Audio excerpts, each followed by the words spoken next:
Before I begin, this was originally going to be a Dark Glass Alpha Omega Ultra video, but I discovered a lot of new products within the past few days, so I'm going to have to review all 4 new products in one. We have the Dark Glass Alpha Omega Ultra, some new Thermionik amps, 3 Sigma Audio Impulse Responses version 2, and a new contender in the virtual singer market, Forte. Let's go.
We have a lot to talk about here, starting with Forte. Forte is exclusive to SynthV, and SynthV only has Forte available after this video, so I'm going to combine all the points for both into one. It looks and sounds like I'm really going to be harsh on the developers, but believe me, more than half the positives here actually outweigh the negatives. The first problem I noticed was that the controls were really wonky and disobedient, and it's really near impossible to do anything that requires precision, which might sound fine for those who don't need things to be precise, but what I do requires a lot of precision all around. This also goes hand in hand with the lack of manual note transition and vibrato functions, since not only can you not place note transitions or vibratos wherever you want, you're also stuck with whatever vibrato the program places unless you bring that down using one of the parameters. But even then, you can only affect the vibratos that were originally there by default. Likewise, you can't draw your own note transitions either, which is frustrating because even Utah has this, and even though Vocaloid doesn't have that exactly, you can still use actual notes to create your own note transitions, and you can actually be a lot more creative with that if you know how to use it. Additional note for people who don't know what I'm talking about, yes, you can technically draw your own note transitions using pitch deviations, but the main problem with that is that you have to draw these really weird curves just to get them as close as possible to what you really want, and even then, it's not going to be all that close. Also, with Utah, you can actually draw the singer's pitch as an actual melodic curve rather than a parameter. The second problem I noticed was that you can't set up multi-track singing like you can with Vocaloid. This might not be all that big of a problem for people who just want to do Utah covers, since they typically don't have harmonized parts, but for someone who does originals primarily and uses a lot of harmonizations, this one is a really huge problem and needs a lot of attention moving forward. On a similar note, you can't select parameter automations to just copy those by themselves. I heard that the software has features that move the parameters as you move the notes themselves, but the whole software was just really difficult to get a grasp of in general, so I couldn't figure out how to do any of this. That brings me to the third problem I have, which is the learning curve. It's not as steep as Utah, for example, but compared to Vocaloid, Capro, and even half of the DWs in the market, the learning curve is still really steep, and they only have the quick start guide, which is not very helpful. If you're just going to be like this, you might as well just give out the complete manual instead. The fourth problem is that some of Eleanor's recordings are really messed up, and you can actually hear artifacts even when you didn't do anything other than type in a word. The original hook in the chorus was meant to say, all our work pulled from under us, but work just didn't work out, no pun intended. So I had to look up a one-syllable synonym while panicking like crazy. I know I'm really sounding harsh in this, but guys, don't worry, I know this is a beta, so I'm giving the franchise the benefit of the doubt. Now for the positives. Eleanor really has strong tone and clarity. Her tone and clarity were better than any of the Engloids. If she were an Engloid, she would have been my primary go-to Vocaloid any day. It doesn't take all that much compression to really make her fit in the mix, which is pretty much the most important thing of all. I also really like her vocal timbre. She has that really sweet kind of timbre, especially if you bring the gender factor down a little bit. And even with that sweet timbre, she still cuts through the mix like a knife, so I know that Eleanor has a really strong potential. Because it doesn't take much to get her to cut through, what's great about that is that her voice fits pretty much any modern genre of music you can think of. She's really underrated for a virtual singer. Now we're going to talk about Thermionik and 3 Sigma audio impulse responses. I'm grouping these together because I never use one without the other. So in that song you just heard, I use Thermionik Psycho B and Fueled Silver, which are the emulations of the Peavey 6505 Plus and Diezel VH4 respectively. For the 6505 Plus, I use the Zilla and Friedman cap bass, and for the VH4, I use the ENGL Pro and Schecter cap bass. For both, I use the TSE 808 in front, use Fabfilter Pro Q2 for corrective EQ, and use the Wanasek BusGlue guitars plugin at the end of the chain.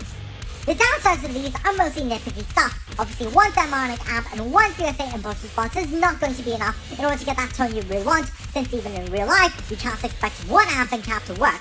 You would have to take the DI files of the rhythm guitars into another session, make another copy of each, and then run one rig for one copy, run another for the other copy, and do the exact same thing with the other rhythm guitars using the same 2 aforementioned rigs, which is what I call stacking. That still won't get you the tone you want exactly, but that's okay, because all you need afterwards is a TotiQ plugin, and there's a free one that I got from HOFA that did a phenomenal job. One last thing to note is that the thing takes up a lot of processing power. I tried dialing a lead tone with Thermionik a bunch of times, but I find it really difficult. I might pull it off someday. What's great about these is that they're a really good choice if you want to stack multiple amps, and you probably only need to stack 2 different amp tones to get the tone you want. They're exceptionally priced, and you get the most bang for your buck for dialing your dream rhythm tone. Seriously, only $7 for a cab you want, and only $12 for an amp you want. I don't know about you, but that's a really sweet deal, especially when you can buy them in bulk and get really good discounts. You need very few EQ moves because most of the tone is already there, and they're as close to the real amp tones as you can possibly get. Stacking amp tones like this also gets you that same amp tone you hear in major label productions. It won't get you that close, but you can get it that close by using a TotiQ plugin. It took a really dang long time doing these voiceovers, and with the AO Ultra, most of the points on this screen don't really need any explanations, although what I mean by ground byte bands needing more work is that when either of them is engaged, it goes almost all the way back up again, so it's really difficult to tell whether the dang thing is engaged or not, unless you press it a bunch of times and pay attention. Okay, I just took a photo of this thing, and maybe it's not that bad when you look at it from a higher angle. I'll give you time to read the rest of the points, and yes, The bass in the song you heard was just DI that's been reamped into the AO Ultra.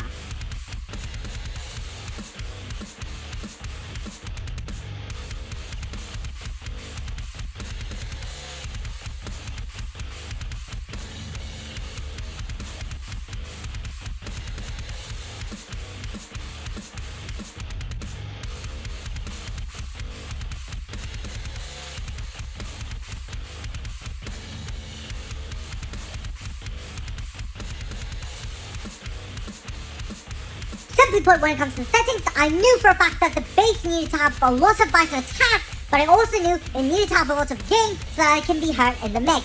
To achieve this, I used the Omega Distortion and the boosted tone treble. I'll leave you with how the bass sounds like by itself and a photo of my settings. That's it for now. Remember, Ryan awaits.